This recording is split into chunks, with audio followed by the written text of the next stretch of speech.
आज हम आपको महाभारत से जुड़ी एक घटना बताते हैं जिसमें पांचों पांडवों ने अपने मृत पिता पांडु का मांस खाया था। उन्होंने ऐसा क्यों किया, यह जानने के लिए पहले हमें पांडवों के जन्म के बारे में जानना पड़ेगा। पांडु के 5 पुत्र युधिष्ठिर, भीम, अर्जुन, नकुल और सहदेव थे। इनमें से युधिष्ठिर, भीम और अर्जुन की माता कुंती तथा नकुल और सहदेव की माता माद्री थी। पांडु इन 5 पुत्रों के पिता तो थे, पर इनका जन्म पांडु के वीर्य तथा संभोग से नहीं हुआ था, क्योंकि पांडु को श्राप था कि जैसे ही वो संभोग करेगा उसकी मृत्यु हो जाएगी। इसलिए पांडु के आग्रह पर यह पुत्र कुंती और माद्री ने भगवान का आह्वान करके प्राप्त किए थे।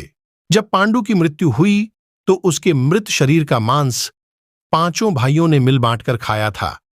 उन्होंने ऐसा इसलिए किया क्योंकि स्वयं पांडु की ऐसी इच्छा थी। चूंकि उसके पुत्र उसके वीरों से पैदा नहीं हुए थे, इसलिए पांडु का ज्ञान, कौशल उसके बच्चों में नहीं आ पाया था।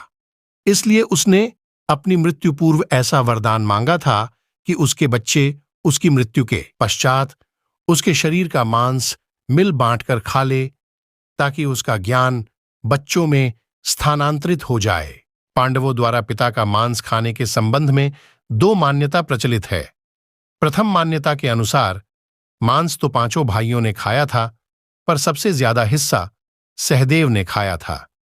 जबकि एक अन्य मान्यता के अनुसार सिर्फ सहदेव ने पिता की इच्छा का पालन करते हुए उनके मस्तिष्क के 3 हिस्से खाए।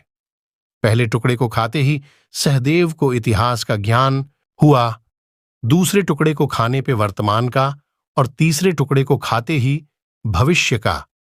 यही कारण था कि सहदेव 5 भाइयों में सबसे अधिक ज्ञानी था और इससे उसे भविष्य में होने वाली घटनाओं को देखने की शक्ति मिल गई थी। वो एकमात्र शख्स सहदेव ही था जिसे भविष्य में होने वाले महाभारत के युद्ध के बारे में संपूर्ण बातें पता थीं।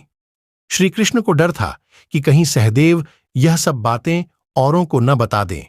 इसलिए श्री कृष्ण ने सहदेव को श्राप दिया था कि यदि उसने ऐसा किया तो मृत्यु हो जाएगी।